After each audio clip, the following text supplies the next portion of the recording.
So I started in this business in the early 1970s, and it was just a purely by chance. I got a job at an Oriental rug store in Boston. Back at that time, to put things in perspective, I was 20 years old. I had bypassed a formal education, so I didn't finish high school. And I had a child on the way at age 20, and my choices for a job that given day were either being a meat packer in the south end of Boston or working as a stock boy in an Oriental rug store. And I was a vegetarian. So the choice was obvious. My pay to begin was $1.85 an hour, and my 5-room apartment in the north end of Boston was $125 a month. So that was my humble beginning, and I worked for a few years and realized that antique rugs were really my interest. And at that time, New England, which has one of the richest history of buying, or the Eastern Seaboard really has one of the richest history of buying rugs dating back to the late 19th century. Because rugs weren't popular, there's a real cyclical nature to the popularity of rugs. And so after World War II, rugs were not popular at all. People were buying wall-to-wall carpeting, and I heard stories from antique dealers that said they used to take the rugs to the dump because people didn't want them. So when I entered the business in the mid-70s, we were still at a time when people would put rugs out on the street on trash day, or they'd put them in flea markets or garage sales for $100 or $150. And so with my very modest working capital, I was able to start as what's called a picker. And I would travel all over New England with my small budget, and I would buy and sell antique rugs on the wholesale level. So this is just kind of gives you a sense. This is me in New York City many years later, but schlepping a rug over my shoulder was a typical way of getting around. I'm hunting in New York for special rugs, and I happened to find one. So that takes me to around 1983, when I was now a quasi-retail dealer, even though I didn't have a store. And so I was invited to do an antique show in Weston, Vermont, in the Weston Playhouse. And it was one of the most idyllic scenes I've ever been able to display rugs on. And it was always the first weekend of October, where foliage was approaching its peak. And I had rugs in the playhouse itself, but then I was able to take rugs outside and drape them on the wall. It was really quite special. And I did that show for 30 years before I handed it off to someone who had rugs that had one less zero in the price. So this is a show I did in South Carolina, and there was a department store called Belk that was trying to sell very, very fancy dresses. And so on the opening night of the antique show, they had their models come and stand in front of one of my antique rugs. And so the way that I really developed my reputation was by going all over the country and exhibiting at antique shows throughout the country. And then in the early 1990s, I got my store going in New Hampshire, in southern New Hampshire, in the Monadnock region. And there's a few shots of me continuing this tradition of being on the main drag in Dublin, New Hampshire is a 2-lane road, and it's 35 miles an hour as it goes past my store. So it's one of those towns where if you blink, you miss it. But it's an absolutely beautiful region. Mount Monadnock is in our town. And we can do this full-on outdoor display every day in the spring, summer, and fall. And this is Rennie, who passed away this past April at 13, but he was our beloved standard poodle and rug mascot. So my presentations became very developed, and this is a booth that I did in Philadelphia, where I was inspired by the old illustrations of the 19th century painting salons, where they would have paintings that would be floor to ceiling. And very often they would have the small paintings at the top and then the larger paintings at the bottom. And so I was really inspired to do this kind of treatment with rugs. And to this day, it remains, I think, one of my most inspired and beautiful booths. This is a booth in San Francisco, and I was inspired to do the red walls because at that time there was this campaign by Bono called Red, where all these different companies were getting involved in donating a certain amount of their proceeds to charitable causes. And so I decided to do red walls, and it was really quite dramatic. The San Francisco Fall Antique Show, if you haven't been to it, was for the last 35 years in Fort Mason in the Festival Pavilion, and it would always happen in October. And it's gone through some changes. There have been a lot of dealers that have come and gone, and they've now removed the word antique from the title because antique seems to be a dirty word with the millennials. And so now it's just the San Francisco show. Even though we're still offering antiques, we don't want to stress that fact to turn off the younger people. And I'm sure you've all experienced this with your heirlooms that all of a sudden you're figuring out your kids aren't interested in. So I got a wonderful store. When I first came to San Francisco, I had a chance to take over an existing business that was on Clay Street between Scott and Divisadero called Bakhtiari Rug Company. And it was a turnkey opportunity for me to become bi-coastal. And so I moved into that store in Pacific Heights, but then because it was such a residential area, I wanted to have a more downtown location. And so I was in Jackson Square for 25 years. I looked right down Hodling Place where Villa Taverna is, and I could look right down Hodling Place and see the Transamerica across from me, and in my back alley was Bix, the restaurant. And so this is me on Jackson Street when I had that store, and I left that store about 5 years ago as part of my attempt to become more focused and downsizing. But it was a beautiful store and a beautiful location. I remarried and we had a child here in San Francisco, and rugs are an incredible playpen for children. And I've had so many clients over the years that have talked about how they have childhood memories of playing on their grandmother's rugs, where they would run a Troy train or a Troy car around the border. And they're not breakable. And so, I could let kids go wild. My son is on the left, and he's now 22 and graduating from the University of Vermont. So time really does fly. And he was one of my best rug models when he was a willing young man. And I don't dare show him these photos now. He would never forgive me. And then this is another location that I had briefly in New York City, in the Design Center. But one thing you can see with my presentation is that there are these incredible opportunities to mix different cultures and different styles. So we have a Peruvian rug on one wall with alpaca wool, and then a European rug on the floor, and a rug from the Caucasus in the back left-hand corner. And I've always just really loved it's almost like having a palette as an artist, and you start out with a blank canvas.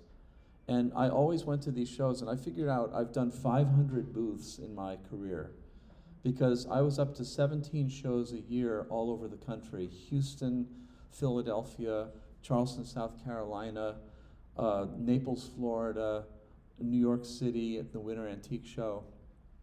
And every time I would go to these shows, I wouldn't have a plan. I would just have the best rugs that I had at that time, and I would stand in front of these blank walls, and I'd say, okay, time to create. And so while the artists that made these rugs did the heavy lifting of actually making them, I always prided myself in the degree to which I would put the different rugs together and how they would speak with each other. Now, museums have always played a major role in rug conservation, and we were lucky enough, a group of members of the Haji Baba Society, which is the rug collecting society in New York City, we were able to go down in the Met to the basement where they have their conservation and storage. And so the man in the blue shirt is Walter Denny, and he's the current guest curator and rug expert, and he took a group of us and pulled out rugs from Turkmenistan, which I'll be covering a little bit later. And so you have a group of people that are just studying the rugs on these tables, which are artifacts from 200 years ago, approximately. That was a very special visit, and not many people get to do that. So the region that I'm going to be covering today in terms of rug production is shown on this map, and you have, obviously, Persia is the heavy hitter in terms of production, but then we're also going to be covering rugs that were made in Turkmenistan, which is up northeast of Persia, in Russia, and in the Caucasus, which borders the Caspian Sea, and then Turkey. Not many rugs were made in Iraq. There were some Kurdish rugs made close to the border with Persia, but primarily we're going to be looking at rugs from Persia, Turkey, the Caucasus Mountains, and Turkmenistan. A noted scholar on rugs was James Opie, who was up in Eugene, Oregon, and I have one of his books on the table that you can look at in back. And James is the man seated on the right with the curly brown hair, and he's in the bazaar in Iran, in Istanbul, in the 1960s. And you have a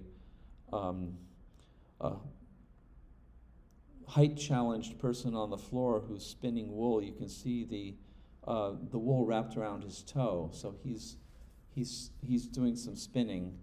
And Mr. Opie was lucky enough to go to Iran when it wasn't turbulent, and it's an incredible country with incredible people that were very welcoming, and you could go into the bazaar and find all kinds of great tribal rugs mixed in with the more formal rugs. And then on the right you have women weaving at a loom, and I did bring a loom with me to show you how the technique is done, and we'll look at that in better light at the end. But generally, women would sit shoulder width apart, and so they didn't really like to weave by themselves, and so if you had a rug that was even as narrow as 3 feet wide, it would have been made by 2 women, because they didn't like weaving alone. It was an act of companionship, and you were doing this day in, day out, and you were creating together. So that's a great display right there.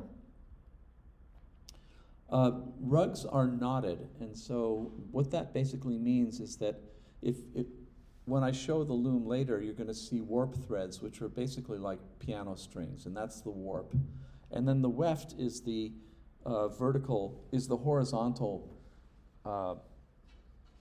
These horizontal threads are called the weft. And so on the left, you can see that there's a single weft, and on the far right, you can see there's a double weft.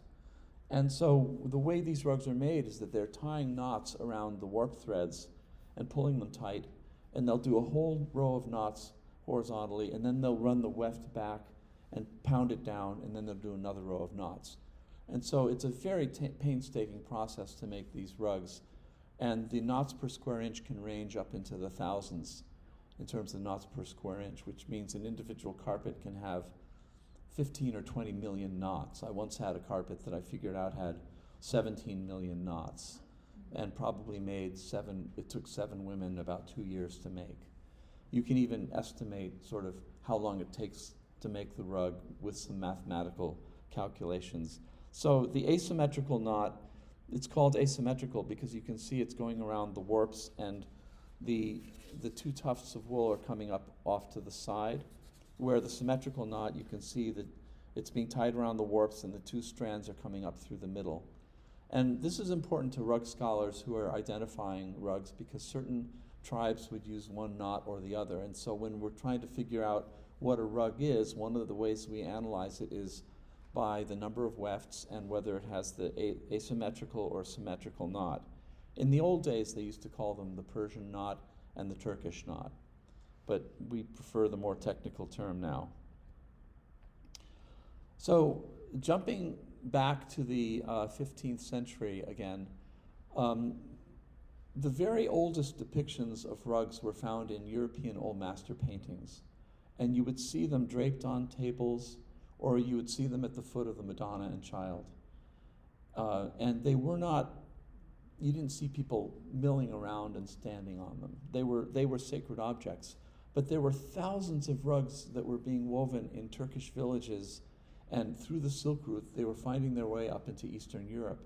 And so we can actually, when we find a rug that is 15th or 16th century, one way that we date it is we can look back at the artists that were painting, whether it was Lorenzo Lotting or Crivelli or Memling. There's certain rug designs that are actually associated with those artists because we can see those rugs draped on their table. And because these artists were using rugs that were straight off the Silk Route, if it was a painting that was dated 1532, chances are the rug was made in the last 2 or 3 years, and so we could confidently date that rug. As long as it had the same colors and design attributes, we could date it to that period. And so a whole degree of scholarship has come out of the fact that we have this wealth of paintings that show rug on the tables. And the other thing that happened is that a tremendous number of rugs went into the Lutheran churches in Eastern Europe. And there's a church called the Black Church that has 800 16th and 17th century prayer rugs, because it was a tradition to give these rugs to the church. And speculation is that it was damn cold in those churches with no heating system, and that they would take the rugs and just sort of put them over their laps and things. But now you have this incredible repository in these churches where they have survived. And one of the things that I'm showing with the example on the right, the Bergama, is that there are certain aspects of design that did not change appreciably over the centuries. And it's similar to, if you hear them talk about tribes that are found in the rainforest that have never seen members of another tribe, their traditions changed very little from one century to the next. And so if you looked at the skirt that a woman would wear in the 1600 versus 1800, there might not even be any perceptible change because there was no outside influence. And that's kind of the way it was with rugs, that we can look at a 19th century Turkish rug on the right, and we can see design elements that are relatively unchanged in from the 15th or 16th century rug. And this didn't stay the case with the Industrial Revolution because, and here's another Turkish rug that again has some design characteristics that are incredibly faithful to what you would have seen in the 16th century, even though it's a 19th century rug. And yet another. And so here's an example of one thing that I'm going to talk quite a bit about is how rug design becomes derivative over the decades and over the centuries. When it's a rug that is made in a village, and when it's a design that's a traditional design that's been passed on from grandmother to daughter to granddaughter, there's some aspects of the design that will remain very, very faithful to the original. So when we look at this yellow border, and we look at the balance of design in that border, and if we compare that to a 17th century or 16th century rug, it's virtually unchanged. But then if you look in the in what we call the mihrab up here, you'll notice that there's kind of a freedom and an asymmetry to those designs, where the girls and women that were making that rug in 1830, let's say, maybe didn't quite understand the design the way it was intended 3 centuries earlier or 2 centuries earlier, and so they're starting to improvise a little bit with that empty space. And so in this case, they've just put in these little almost circular or octagonal devices to fill that space, whereas if we were to look at an older version, it would have had a much more planned design. Now, if I quickly go back to this slide, you see how geometric this rug is. It's very angular, and there isn't anything in this design that's representational. And then if we go to this rug, which is a mid-16th century silk hunting rug that I had the honor of brokering many years ago. This was in the inventory of Queen Catarina of Portugal, and there was one of a pair, and it survived, and all that was left of its mate were some fragments that were in the Museum of Fine Arts in Boston and the Textile Museum.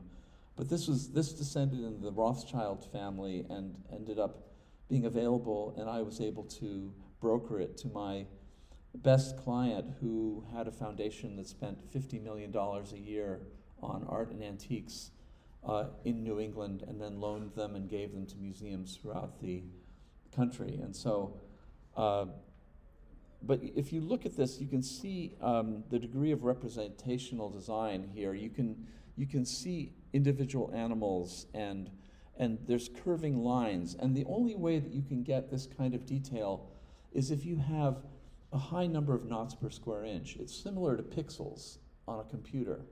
And so the more knots per square inch, the more representational a rug can be. Whereas if you go back again to the geometry, this rug has about 20% of the knots per square inch. And so the weavers can't even attempt to do something that's representational. So you have these concurrent traditions that took hold, that happened from the 16th, 17th, 18th, 19th century, even to the present day, where the weavers that were nomads or in villages that had cruder looms and did not have a high knot count in their rugs would always do geometric designs. Yet in the cities, which sprung from the court manufacturer, so a rug like this, there was no export market until the mid-19th century. And so the rugs that were being made in the 16th, 17th, and 18th century were being made for palaces and royalty and for very wealthy individuals locally. And so a rug like this, this tradition can only be pulled off in a former atelier with highly skilled weavers. But if you go out into the villages, it's more primitive. And so when the market progressed and when it became an export market in the mid-19th century, you had this divergence that continued, where you had the cities that would produce the very finely woven rugs that were the most expensive, and then the villages and the nomads would produce the more coarsely woven rugs that were much less expensive. And I'll go into that more in a moment. And one of the things that I find really amazing is that on the left we have another 16th century rug that's in the Hermitage Museum. And on the right we have a fourth quarter of the 19th century Persian rug that was made essentially a reproduction or their interpretation of this carpet. And it's extraordinary the degree to which they were able to pull off a design, but again, because they were using a high number of knots per square inch, they could do a rendition in the late 19th century that was very faithful to the original. And if we go into even more of a sense of it, you can see on the left you have the 400-year-old rug and the style with which the animals were drawn.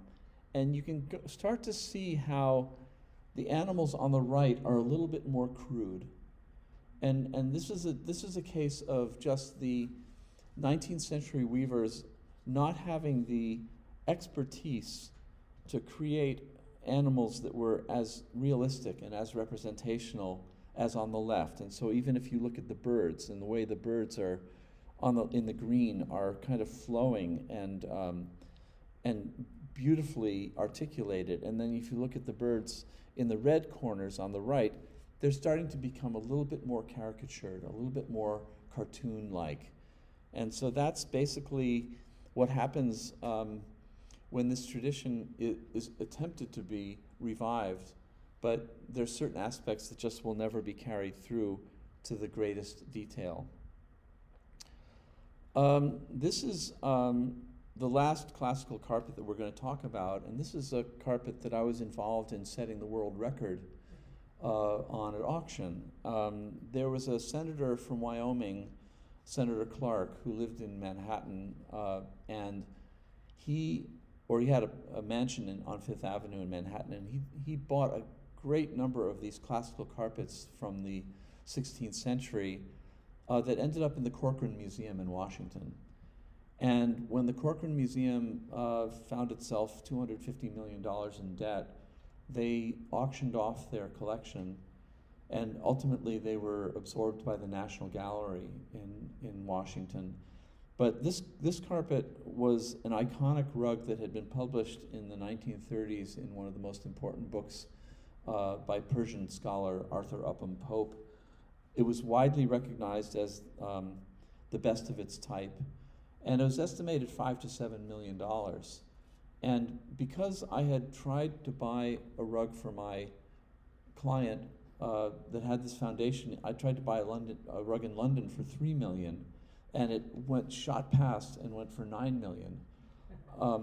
And what was happening is the royal family of Qatar, there's an Islamic museum that was built in Doha maybe 15 years ago, and they were involved in trying to buy every major rug that came on the market for the last 20 years and pay whatever they had to. And so there was already a track record of them having paid $20 million for a rug that was in a house museum in Vienna that they were talked out of and talked into selling to this museum for $20 million. And so when this came up at $5 to $7 million, I said to my client, this is a national treasure. It should be kept in the public domain. I'd love it if you gave your every effort to try to keep it here rather than see it go to Qatar. And I said, but don't even bother coming down to New York to look at it unless you're willing to pay $15 to $25 million for it, because I know that that's what it's going to bring.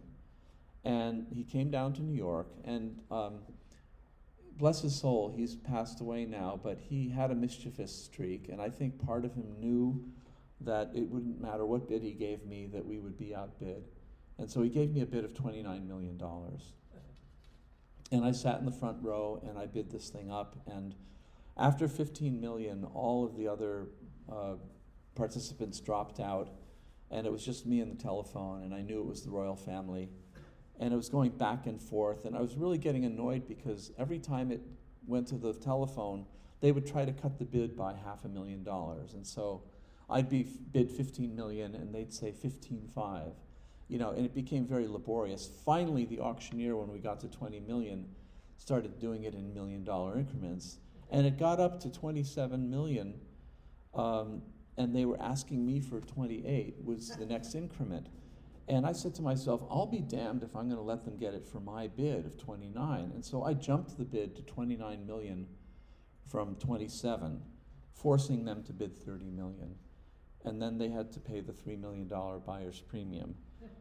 But it was very emotionally wrenching to be in that situation and to come so close and essentially push something $15 million more than it would have brought had I not become involved and had I not gotten my client involved in trying to keep it in the United States. And the sad thing is we don't know what the state of that rug is now, because in Qatar, it goes from the emir to the emira, and I heard that they laid off 60% of their museum staff, and that the current emira is more interested in gunships and helicopters than they are the arts. And so, at one point they were paying $300 million for Gauguin, or they were paying $90 million for a Giacometti sculpture. They were setting world records right and left on all these things, and then all of a sudden, they lay off 60% of their museum staff. I have a friend who was organizing a major exhibition of Safavid rugs that was going to take place there, and he spent 2 years lining up rugs from the Met and the Philadelphia Museum and the St. Louis Museum, and then they canceled the exhibition. And that was that. It was just crazy. So now when we get into the Persian rugs, which is the first part of my talk, the piece on the left is a carpet that I think I'm going to be buried in because it's 10 by 30. And it's just, who can use a 10 by 30 these days? Even though I consider it to be a museum piece, because it's 18th century, it doesn't quite make the cut as a museum piece because the museums are still wanting 16th, 17th century rugs, and 18th is a little bit too late as far as they're concerned. But as far as I'm concerned, it's one of the most beautiful rugs I've ever bought. And I'll tell you a funny story. This was in a Butterfields auction, and it was miscatalogued as a Herries, and I bought it at Butterfields, 30 years ago. But it is a treasure, and the reason I'm showing it to you is not only to show you how incredibly beautiful the colors are, and we're going to talk about color in a bit, because these are all dyes that are coming from plants. And so every color that you see in here is a variety of dye that's created by boiling down plants and roots and that sort of thing.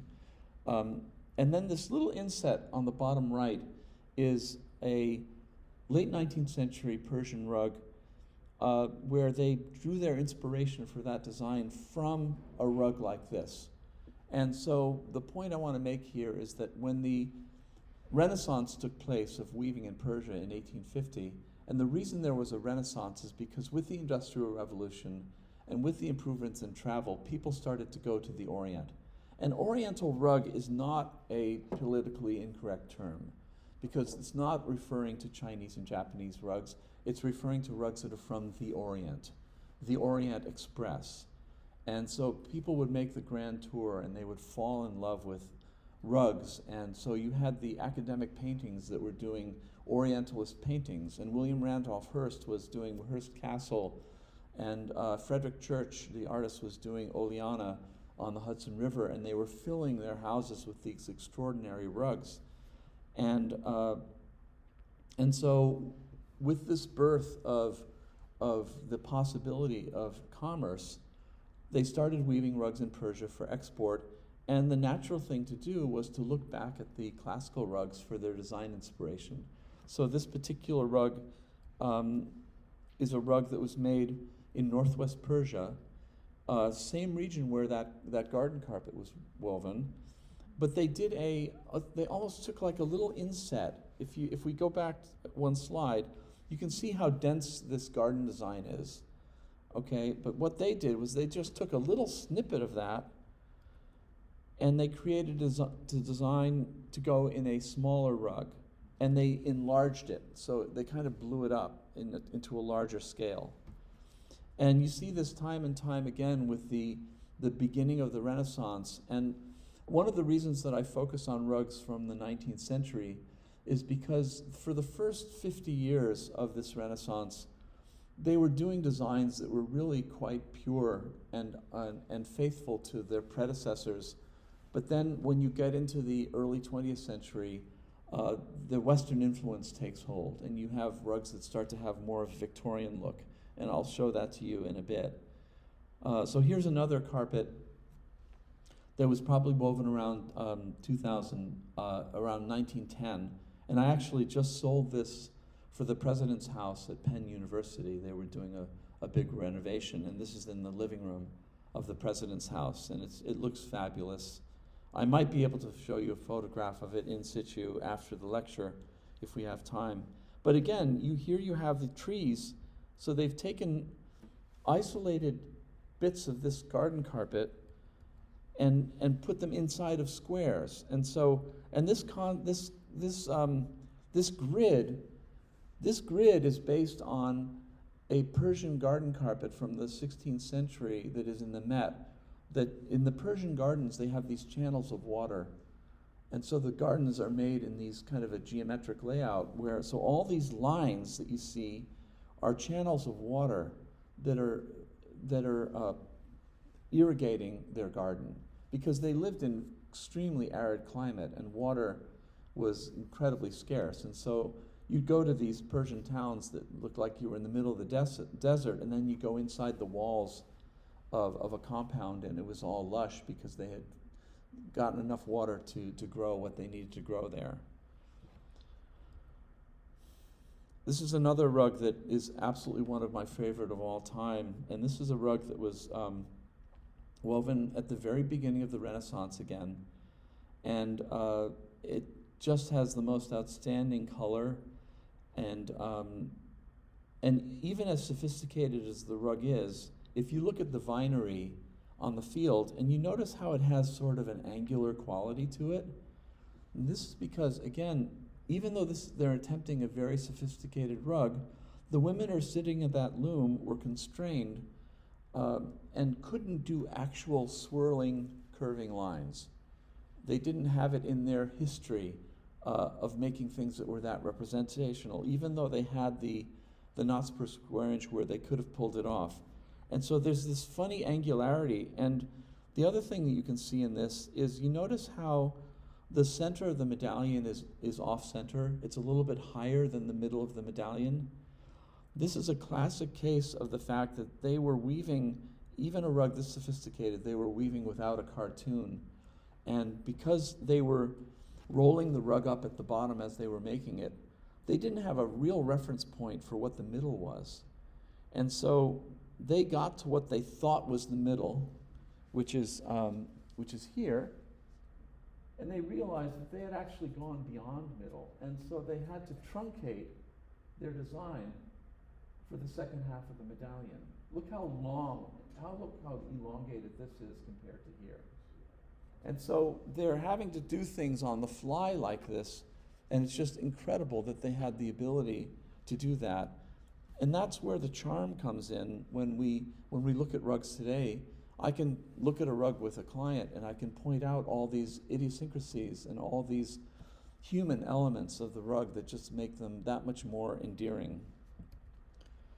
Now, at the same time that the tradition was going on in Persia, you had a tradition that was starting in Turkey where they were making rugs for the European market, and they were choosing colors that were much more in line with what the Europeans were buying at that time when they were buying Aubusson rugs and Savonnerie rugs that were very light and pastel.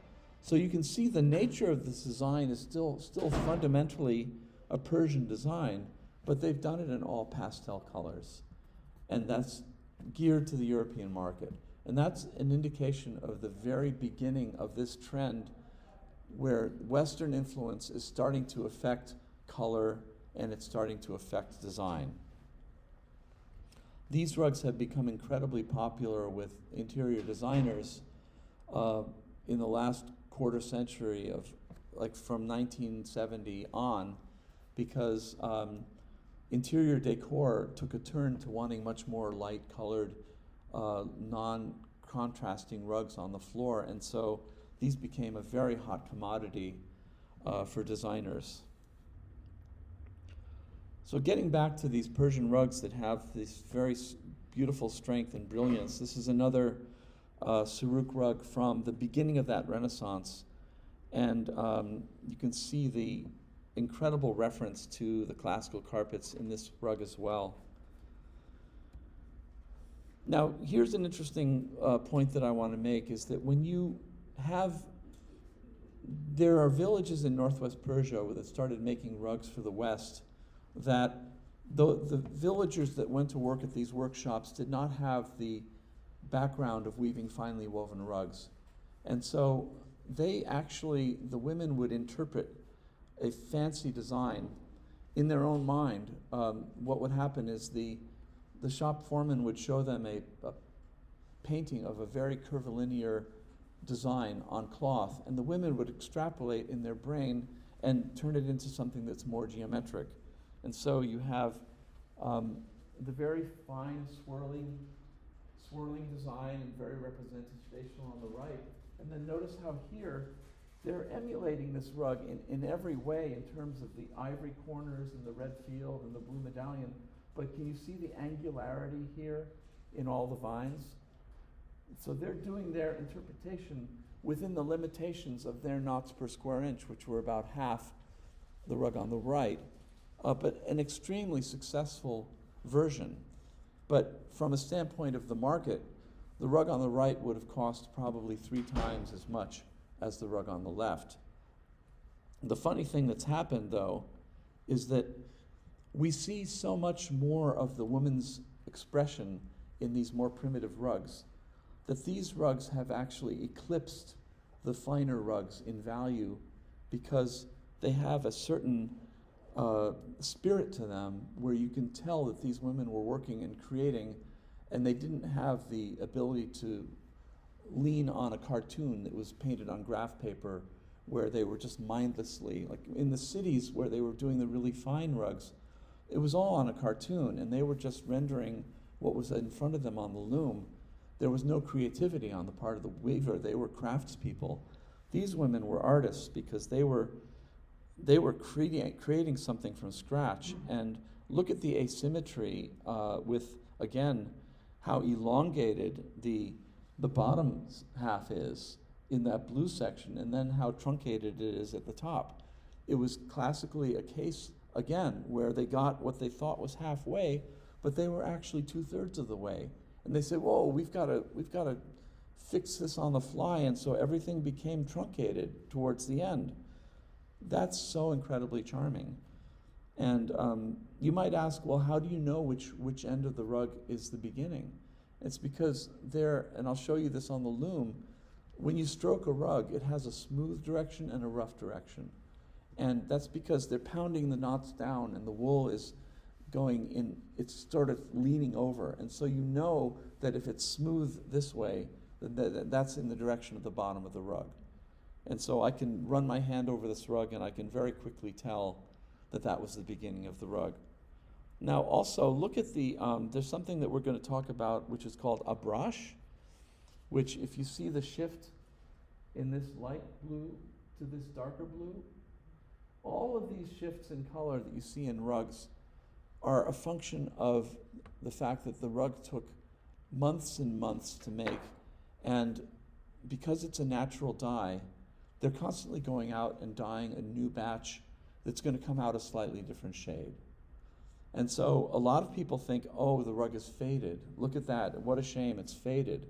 It's not. That's just 2 different shades of indigo that were done at 2 different times. And this abrash and this change in the colors is one of the most beautiful aspects of rugs. And I heard a wonderful analogy by Dr. John Thompson, who is a noted author.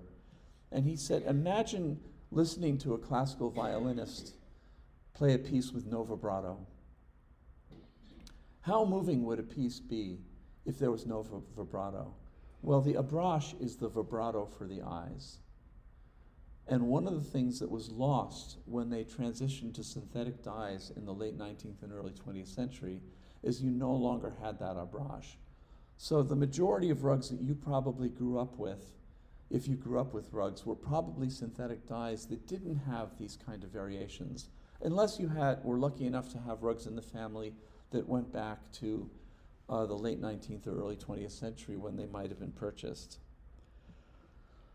Now, this is a really amazing example of what happens when weavers interpret design in a more naive fashion.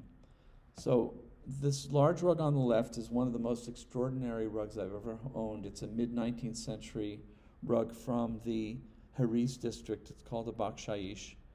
And if you look at the element on the upper right, that's a dragon. And that's a naive weaver's interpretation of a dragon done in 1850.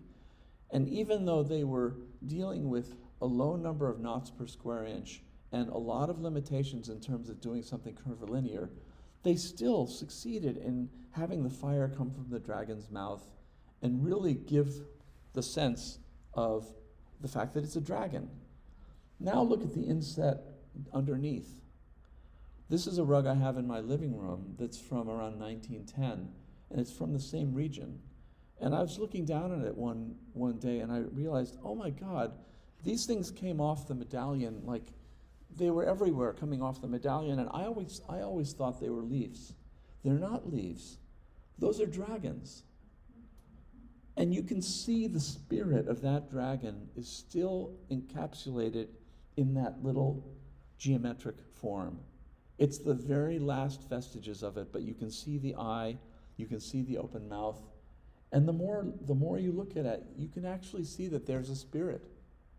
And so this aspect of being derivative is something that I talk about time and time again when we look at rugs that were made in the 19th century versus the early 20th century.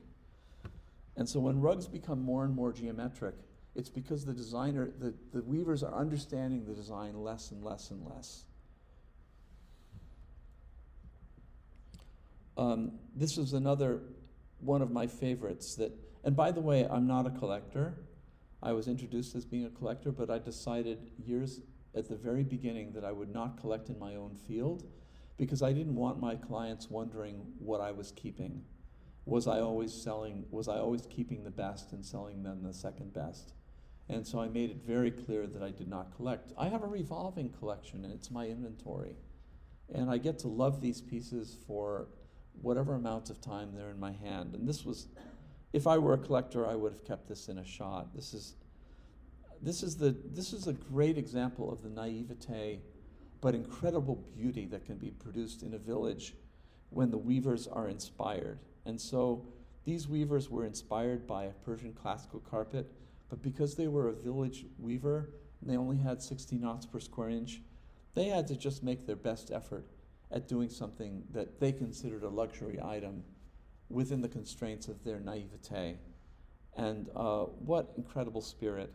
And in the panel on the right, you can see there's a date in their writing. It's dated 1307 when that translates, and that translates to about 1887. But wow.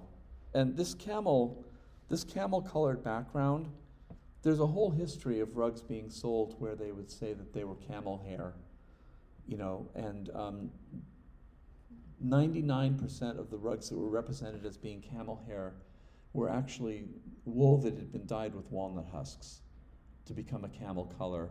And there's a very distinct difference in camel's wool texture, which you can see from time to time in small amounts in rugs, but very, very rare to find a large carpet that would have this large amount of camel. So part of my job, obviously, is to help people put rugs into a decor, and oftentimes they are not working with a designer, and so I'm called upon to help them find the right rug.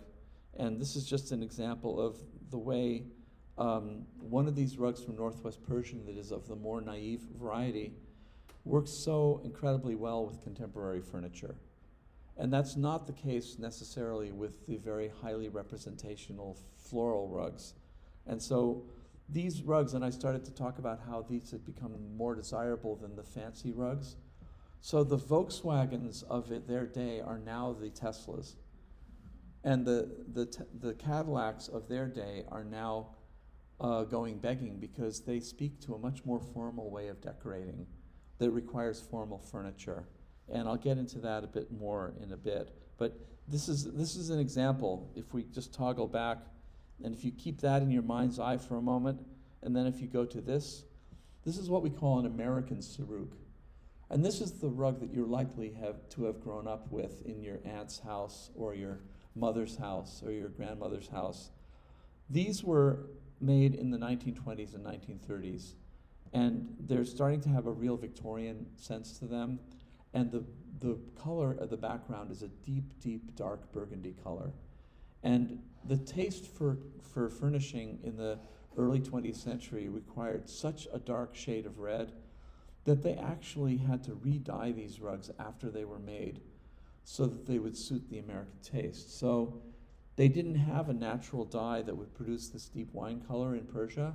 And so they would, in warehouses in London, they would have women that would sit on the floor with intravenous bottles full of dark red dye and a hose that came by, and they would paint by number, essentially. They would re-dye the background this burgundy color. And so this is why we call them the painted Saruks. And you can tell that they've been painted because if you flip the rug over, you can see that it's a much lighter shade of red on the back. And so it's a classic example of the first generation of major adulteration of rugs to suit Western taste. And it's very, very sad, because if you were to see the original of this rug, it's got this shade of red. This is the shade of red that comes from a plant. And it's always a brick red. It's always a rusty red. It's never a burgundy. And so because of the unpopularity of that color, they adulterated rugs. And this is the first generation of adulteration, and it's not the last time. And I'll talk about at the end a major travesty that's taken place over the last 20 years. So then we get into nomadic rugs. And nomadic rugs were made by tribes for their own use. But then when the Industrial Revolution caused this renaissance, even the nomads figured out that the rugs that they'd been making for their own use could be sold. And so there's a whole generation of people who've collected nomadic rugs for the last 50 or 60 years, a huge core group in California.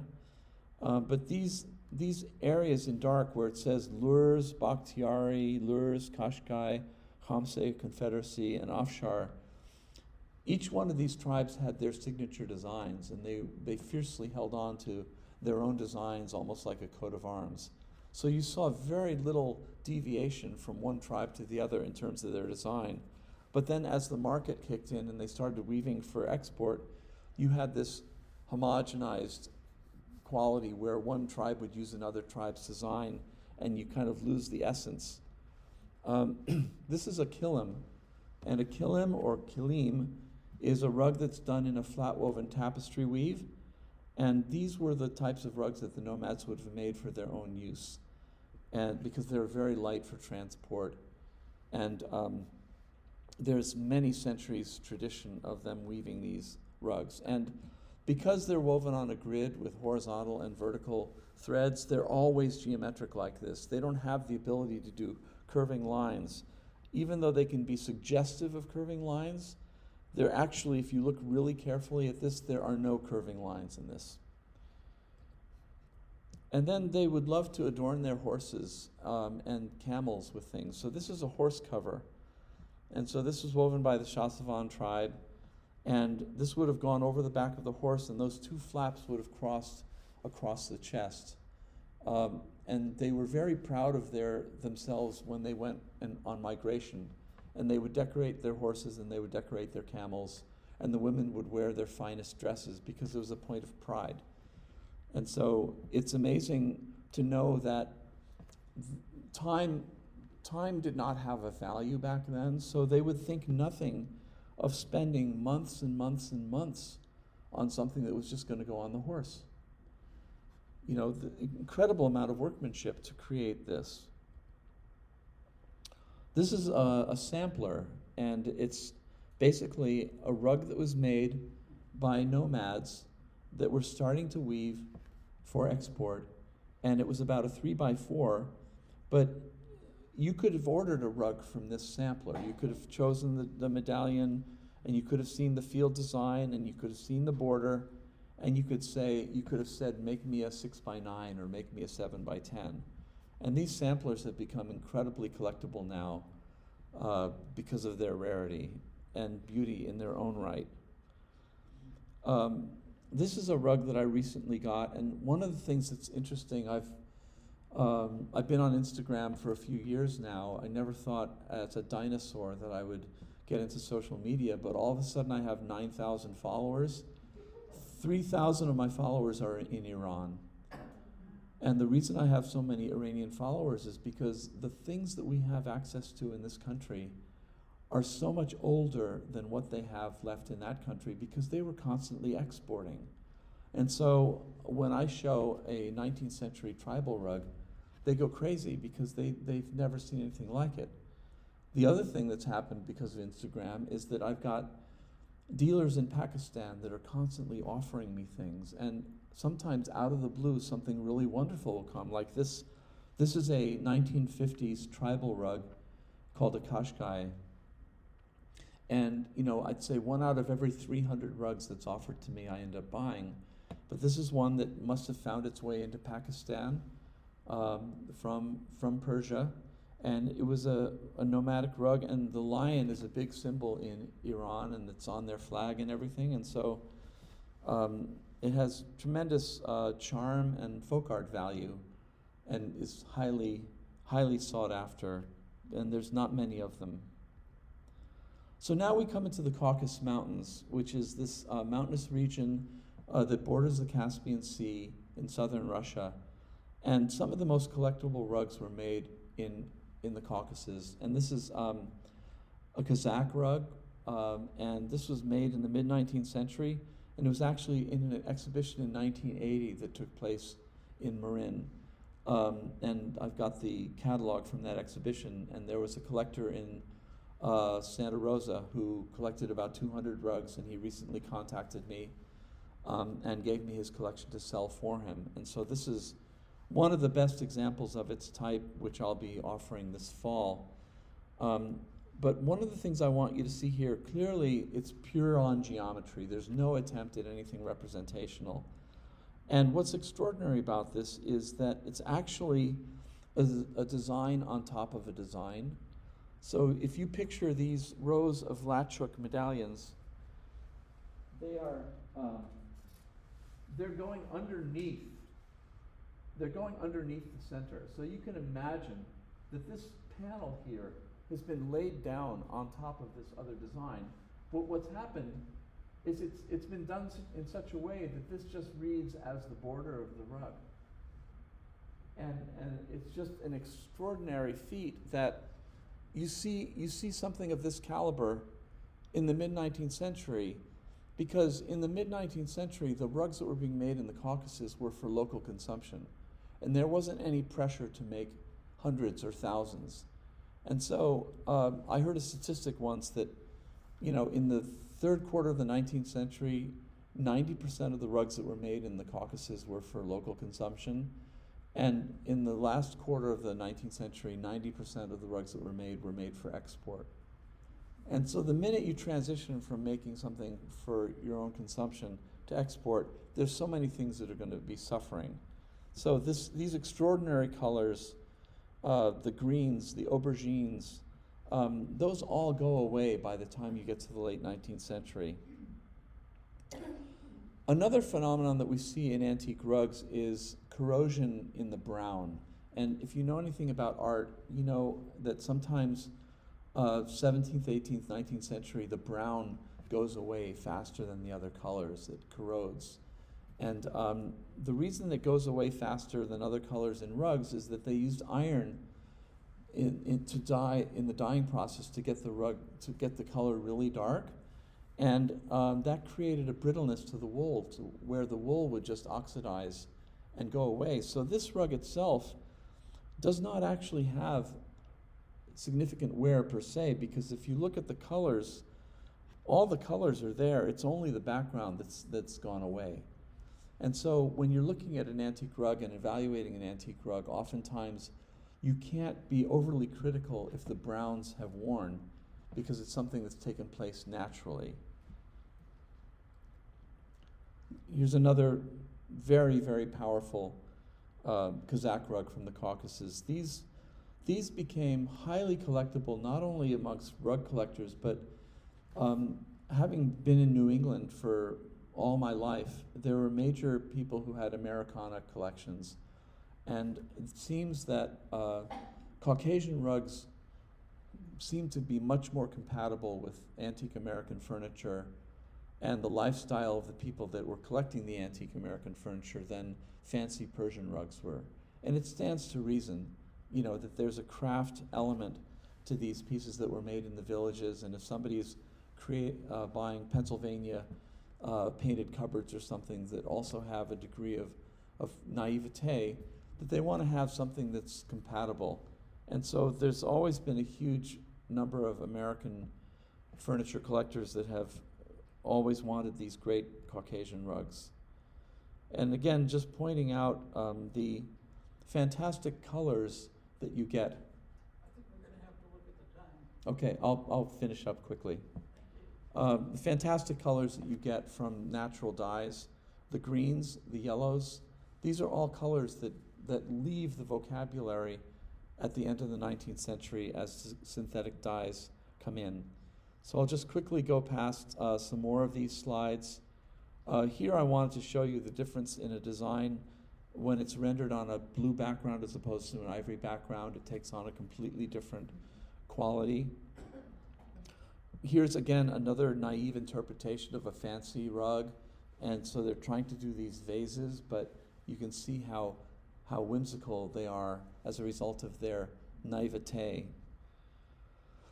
And then, pictorial rug with an amazing snake wrapped around a tree, which you can see in the photo on the right.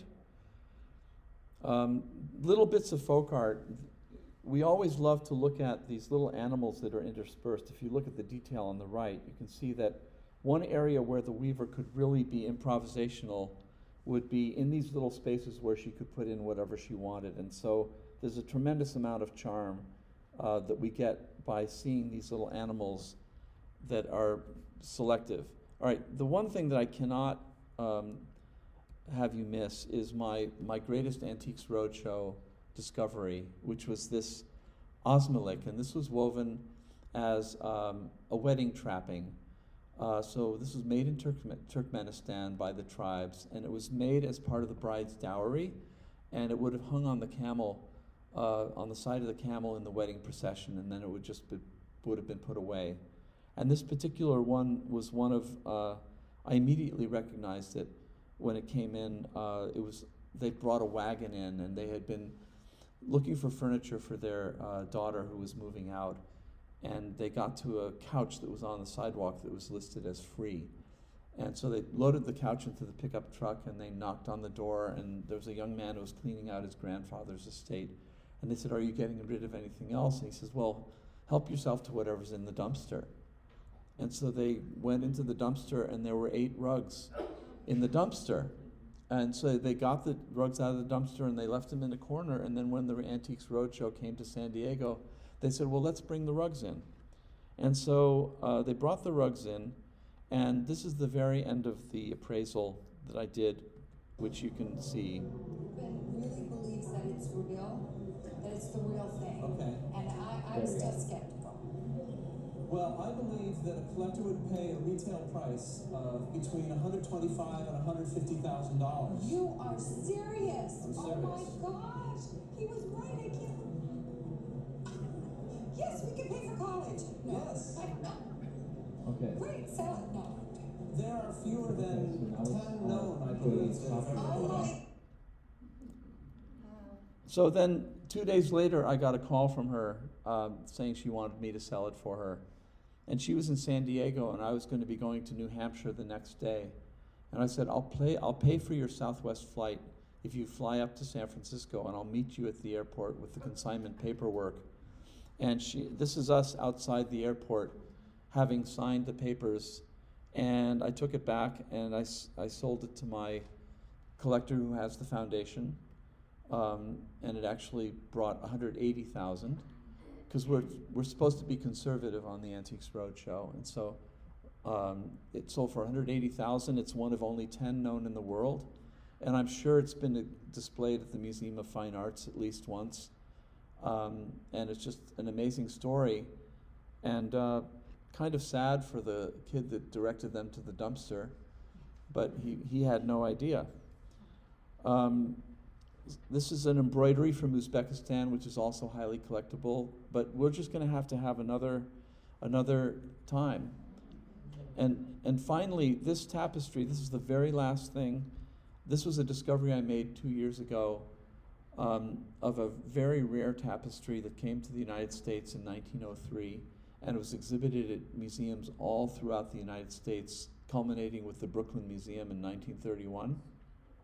And then it disappeared for 90 years until I rediscovered it, going through an estate of an associate of mine. And we now have cleaned it, we've conserved it, and it's entered an exhibition that started in Oslo, but it was hanging at Los Angeles County Museum of Art up until a few weeks ago. And it's now hanging at the Milwaukee Museum of Art. in the final stage of this exhibition on Scandinavian design in America. I'm still trying to sell it, but the institutions are very cheap about what they think it's worth, and so we're at loggerheads. But thank you very much, and I knew I would probably run over, but if you want me back at some future date, we can do part 2.